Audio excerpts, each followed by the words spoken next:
Sesaat lagi Anda akan mendengarkan program Renungan Sahabat Seperjalanan bersama Pendeta Wendy Pratama. Selamat mendengarkan.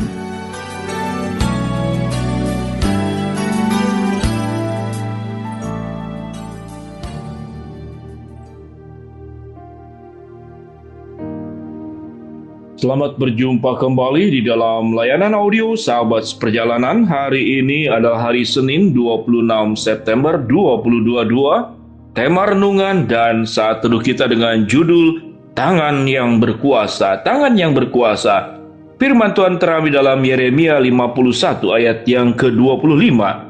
Sesungguhnya aku menjadi lawanmu, hai gunung pemusnah. Demikianlah firman Tuhan yang memusnahkan seluruh bumi. Aku akan mengacungkan tanganku kepadamu, menggulingkan engkau dari bukit batu, dan membuat engkau menjadi gunung api yang telah padam. Mari kita berdoa. Bapa yang di dalam surga, tatkala kami memahami ada tangan yang paling berkuasa, yang menjaga seluruh kehidupan kami, yang menjaga seluruh kehidupan alam semesta ini, yang menentukan setiap arah langkah hidup, dan segala ketentuan di dalam kedaulatan, itu berasal daripada Tuhan, maka kami belajar untuk mengalami sebuah ketenangan hidup yang paling mendalam. Dalam nama Tuhan Yesus kami berdoa, amin. Shalom sahabat seperjalanan yang dikasihi Tuhan. Tangan yang berkuasa, apa yang paling menakutkan? Tangan siapa yang paling menakutkan buat kita? Waktu kita masih sekolah dasar, masih sekolah, maka yang paling ditakutkan adalah tangan guru. Tatkala guru kemudian mengacungkan telunjuknya, kemudian menatap kita, lalu menunjuk ke arah kita, dan kemudian menunjukkan wajah seakan-akan mau menghukum, maka itu adalah tangan yang menakutkan. Tatkala kita kemudian bertemu dengan orang-orang tertentu, di mana tanda tangannya itu menentukan hidup kita, maka kita akan takut dengan tanda tangan daripada orang tersebut. Mungkin hakim, mungkin juga jaksa, ataupun siapapun juga. Dan ada sebuah sukacita yang besar mungkin tatkala kita bertemu dengan tangan-tangan orang-orang yang menentukan satu bagian yang membuat kita bahagia. Misalkan kita mendapatkan visa, belum pernah jalan-jalan ke luar negeri, lalu kita mendapatkan visa dan ditandatangan oleh pihak yang terkait, maka kita punya visa dan kita bisa bepergian ke luar negeri. Sahabat seperjalanan yang dikasihi Tuhan, hal yang paling kemudian menggembirakan adalah tatkala ada orang yang kemudian divonis hukum mati, maka ada satu tangan yang akan membuat kita terlepas daripada hukuman mati, yaitu grasi. Grasi yang berasal daripada presiden. Kemudian tatkala grasi itu diberikan kepada kita lewat sebuah perjuangan panjang dan presiden bermurah hati atas hak dan wewenangnya untuk memberikan grasi, melepaskan kita dari hukuman mati, maka kita sungguh sangat bahagia. Sahabat seperjalanan, tahukah bahwa ada pribadi yang melepaskan kita daripada hukuman mati, pribadi yang memberikan grasi daripada kematian kekal, yaitu Tuhan Yesus Kristus.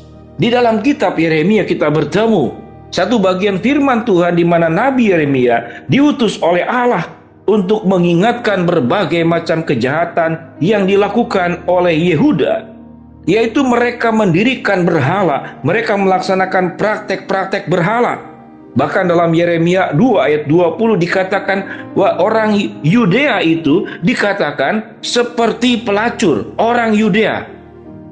Dengan demikian, apa yang firman Tuhan katakan dalam Yeremia 51 ayat 25? Sesungguhnya aku menjadi lawanmu, hai gunung pemusnah. Demikianlah firman Tuhan yang memusnahkan seluruh bumi. Aku akan mengacungkan tanganku kepadamu, menggulingkan engkau dari bukit batu, dan membuat engkau menjadi gunung api yang telah padam.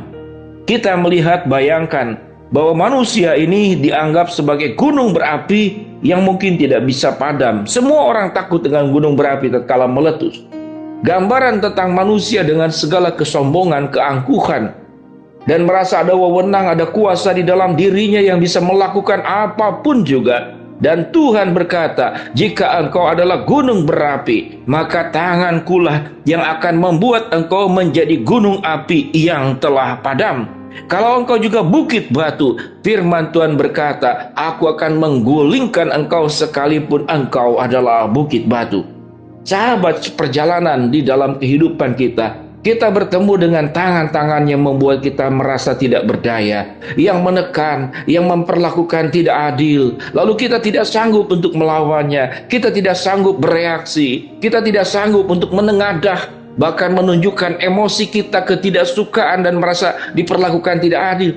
Kita tetap harus menjadi orang yang baik, menjadi good boy, menjadi anak yang baik, sekalipun diperlakukan tidak adil. Mengapa demikian, sahabat perjalanan? Karena kita tidak berani untuk melawannya. Tatkala kita melawannya, maka ada efek samping di mana kita akan semakin ditekan. Sahabat perjalanan, berapa banyak dalam pergumulan hidup kita bertemu dengan orang-orang yang seperti demikian. Mungkin sewaktu engkau kecil, atau mungkin kau sedang mengalami saat ini, yang tidak henti, engkau ditekan, tidak sanggup untuk melawan.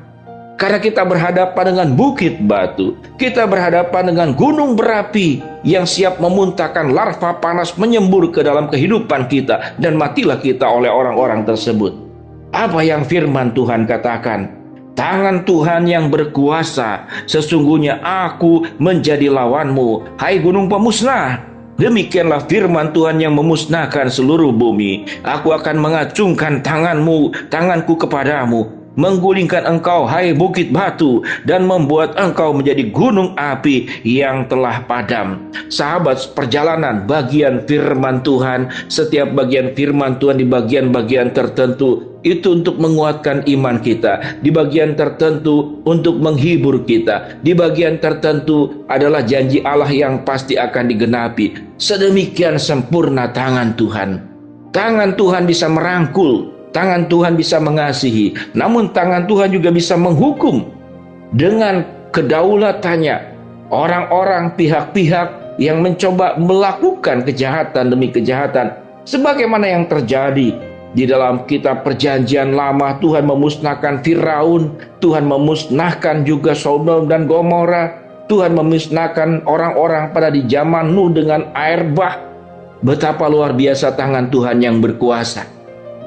Dan tangan Tuhan yang berkuasa ada di dalam pribadi Tuhan Yesus Kristus, yang meneduhkan angin ribut, yang membangkitkan orang mati, yang menyembuhkan berbagai macam sakit penyakit.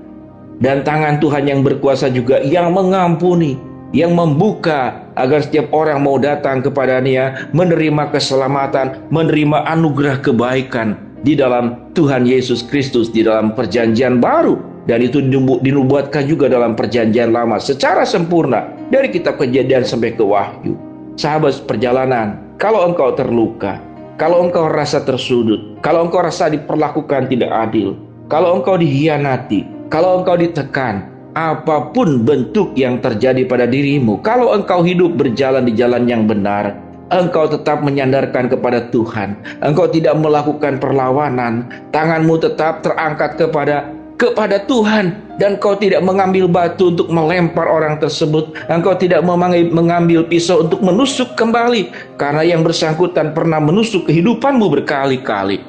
Tuhanlah tangan yang berkuasa yang akan menolong engkau memadamkan setiap gunung berapi dan menggulingkan setiap bukit batu. Mari kita berdoa. Bapa dalam surga, terima kasih kami memiliki Allah dengan tangan yang penuh kuasa, yang melindungi, memproteksi, menjaga, merangkul, memberkati, melakukan apapun yang terbaik dalam hidup kami. Biarlah ya Tuhan, kami menjadi pribadi yang terus bersandar kepada Tuhan, mengandalkan Tuhan di atas segala-galanya. Bapa dalam surga, hamba-Mu berdoa buat sahabat perjalanan yang sakit, Tuhan jamah sembuhkan. Sahabat perjalanan yang sedang menghadapi masalah, Tuhan bukakan jalan. Sahabat perjalanan yang sedang memohon, berharap sesuatu kepada Tuhan, Tuhan akan kabulkan dengan cara dan waktunya Tuhan. Dalam nama Tuhan Yesus kami berdoa, amin. Shalom sahabat perjalanan, ingatlah tangan yang berkuasa, yang mencintai, yang merangkul, yang melindungi dan memimpin hidupmu. Shalom, Tuhan memberkati kita semua, amin.